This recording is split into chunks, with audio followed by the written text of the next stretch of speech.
everybody, welcome back to my channel. Today's video, of course, is another reselling video. It's not specific just to Poshmark or eBay or anything like that. It's mostly about our behaviors on social media and how they can affect our moods, our motivation, and how appropriate that I'm posting it on a Monday, which is normally reserved for Monday motivation. But so I want to talk about a few things that I stopped doing on social media that helped my reselling business become successful for me. Not successful, I guess, in general or whatever, but to kind of get to that success that I want to get to. I don't know, I hope it makes sense, but one of the first things that I stopped doing on social media was comparing myself to other resellers. Now, when my kids were in school and I was taking care of my youngest, I was working very part-time hours. So my expectations for income should have been a lot less than somebody who devotes 80 hours a week or, works all day long and stuff like that, right? However, that wasn't always the case. I would see people's big posts, big numbers, lots of packages, all that stuff, and I would constantly feel like, I have no motivation to post because they have all these things going out and I have maybe one or two packages to go out a day. And for part-time hours, that's still pretty good if you think about it. Now that my youngest is going to be starting elementary school here in the fall, I'll be able to work the full-time hours that I want to. So of course I'm going to have to start setting those expectations a little bit higher, but I need to be realistic with it because I will basically be starting from scratch again. I was so used to part-time hours that I have to train myself to do full-time hours. And that's going to be something completely different that I actually do want to talk about in another video.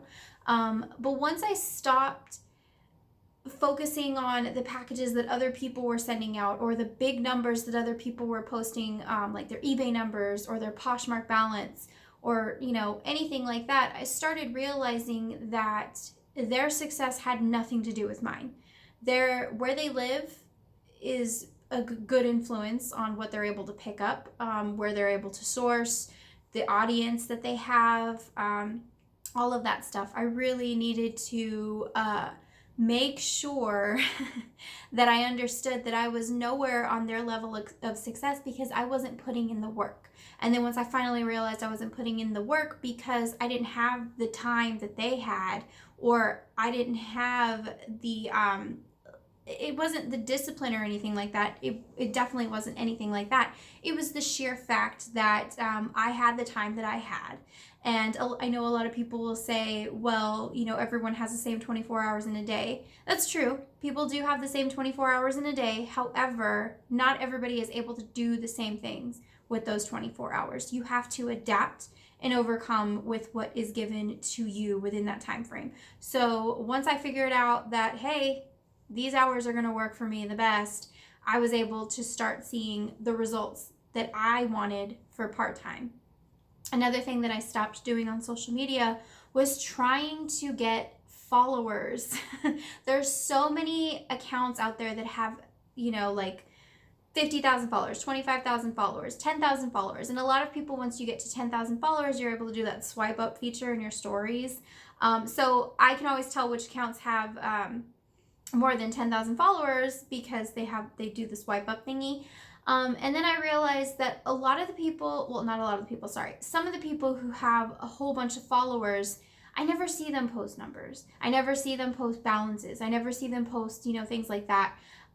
Sometimes I'll see them post things that I don't necessarily agree with, but I mean, it's like with anything, if you don't agree with somebody, you just move on, right?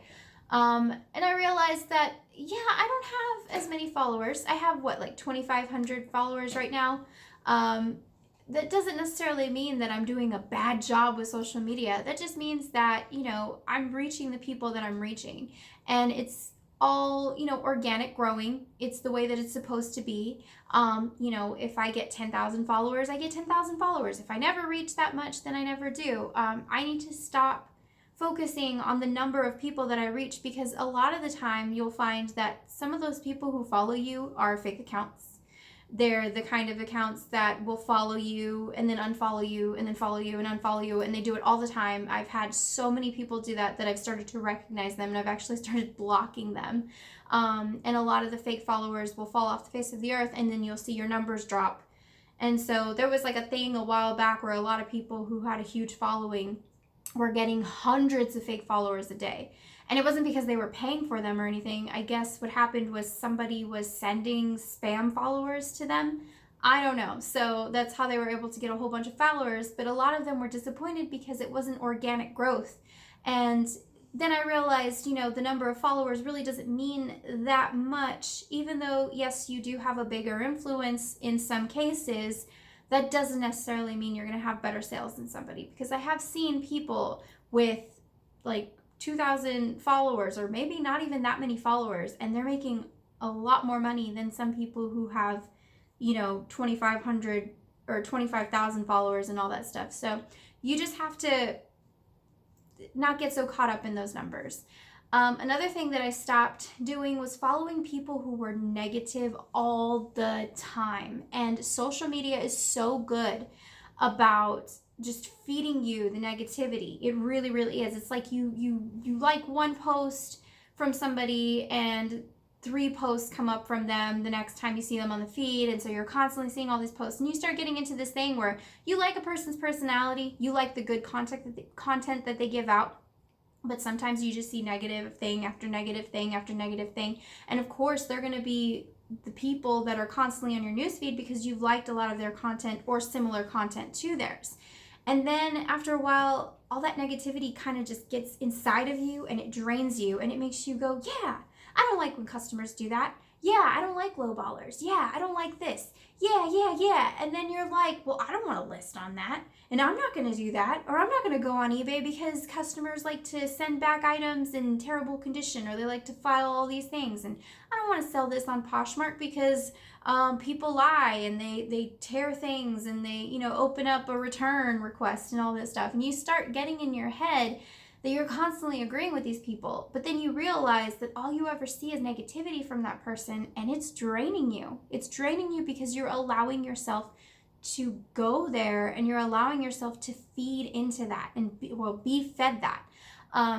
So once I stopped following people who were constantly complaining. Now, I know some people complain every once in a while. I mean, human nature, we have some things just go wrong, and we're like, ugh, who do we talk to?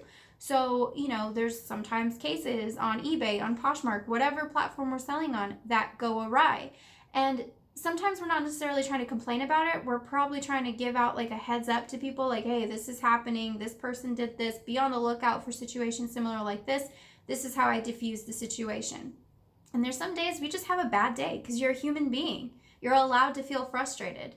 Now, if you allow yourself to feel frustrated all the time, it becomes very toxic, and it becomes a very difficult thing for everybody, because if you are looking on your Facebook or Instagram feed and you see 10 negative posts in a row, your whole mentality is just going to go from really good to just like, ugh, and you're not going to want to do anything. And that is a real motivation killer, and social media is really good about killing your motivation.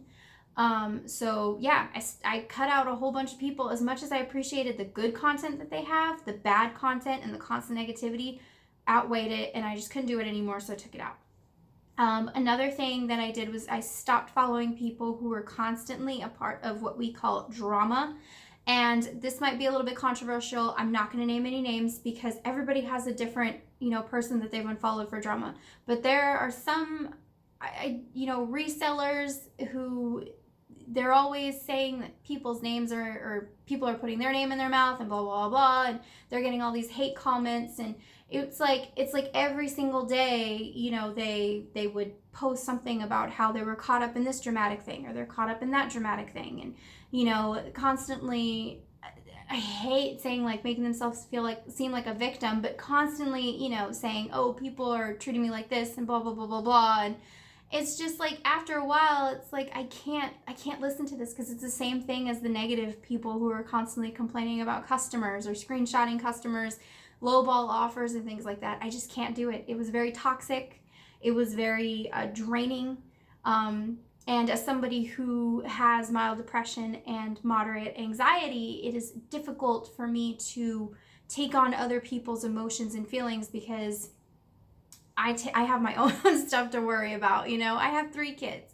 I'm 32 years old. I don't want to do drama. I did drama when I was in high school, and that's where it remains. That's where it will always be. Like, go away, get out of my life, So I had to cut that off. And then once I stopped following people, all of a sudden I started seeing this trend on my Instagram newsfeed where it was like I saw things different. My eyes opened up completely. It was great. It was fantastic. I saw people posting their lives, like not perfect, not picturesque or anything like that. Like there's some people who, they curate their Instagram feeds for the gram, and then their stories are like them saying funny things and just, being themselves. And I get what they're doing. I get it. So, I can understand that. But then I started seeing people like posting their sales and like, oh, it's okay to be imperfect and this, that, and the other, and like shouting out other people and, motivating other people. And I'm not a very like cliche, like girl boss type of thing. But whenever some people who I feel are doing so much better than me can come out and say things like, hey, this weekend was a really crappy sales week for me, but you know what? I'm not going to let that stop me. Double like or whatever, double tap if you've had a crappy sales weekend, and how are we going to do this? And then I started seeing people posting challenges, like listing challenges, follow challenges, green challenges, like how to make the world a better place. Like all these other things. I started seeing things that do something, that change something, that can make the reselling community actually more helpful, actually more of a good thing. Because if you're stuck in one place and you follow these challenges and you see all this motivation and all that stuff, you start feeling good about yourself. You start like, yeah, I can do it. Yeah, I'm going to list 100 things today, or I'm going to list 10 things today. And by the end of the week, I'll list 100 things, and I'm going to follow 30 people on Poshmark. And by the end of the month, I'll have followed 1,500 people. Like you start seeing these things about yourself as well. Like you start feeling like, I really do have the motivation to do these things. I really can do it. And so you finally get to that place where sales are starting to get consistent. You love the things that you're listing. I mean, you may not always love the things that you're listing, let's be real, but you like some of the things that you're listing. The cases that used to bother you that get opened up, even though they don't really get opened up that often, they don't anymore. You don't see that often people complaining about other buyers and things like that. You start seeing things that are good for you, that are not toxic, that are actually saving your sanity. And like I said, as somebody who has mild depression and moderate anxiety, you start to realize that those are the kind of things you want feeding you. You don't want the toxic, negative drama things feeding you. The only kind of drama I like is my Grey's Anatomy, my little true crime shows, things like that. I like my Instagram, I like my Facebook feed to be positive. I do. I don't like it to be fake positive to where it's like, okay, I can see right through you. But I like it to be a place where I can go and feel like I'm amongst people who are like-minded. So those are a few of the things that I stopped, that I pretty much full stopped on Instagram, mostly because I don't have reseller friends on Facebook. But I have all the ones that I could possibly find on Instagram. And like I said, I want everything to be organic. I want my news feeds to be organic. I don't want to be the picture perfect reseller. I don't need to send out 100 packages a day. I don't want to complain about buyers. I don't want to do any of that stuff. I just want to sell. I want to sell stuff. I want to make people happy. I want people buying my stuff and being like, this fits great, or this arrived perfect, or, like, oh, it didn't fit me, but that's not your fault. I want those days where I'm like, yes. And I have definitely started seeing a huge change in myself, my personality. And yeah. So reselling has become so much more fun these past couple of months, like I would say 3 months, just because of all this toxic stuff that I've cut out. So I don't really know where this went, but I hope it made sense. And I hope that this kind of helped you, if you're a new reseller, kind of find I guess that positivity for you. And if you are noticing, you know, negativity coming out of you all the time, no motivation after you've checked Instagram and all that stuff, figure out what it is that's causing that, because some of the times you'll find that it's the very things that you follow on social media that are really cutting off that, you know, that positive mindset of yours. You don't need to be fake positive. You definitely don't need that, but you definitely don't need that toxic negative drama that is constantly, you know, on social media, clouding your mind and robbing you of your success. You really don't need it. So I hope this video helped somebody. I hope this wasn't just like a kind of video, but you know, if it was, it was. And thank you guys for watching. I appreciate it so much. I'll talk to you guys next time.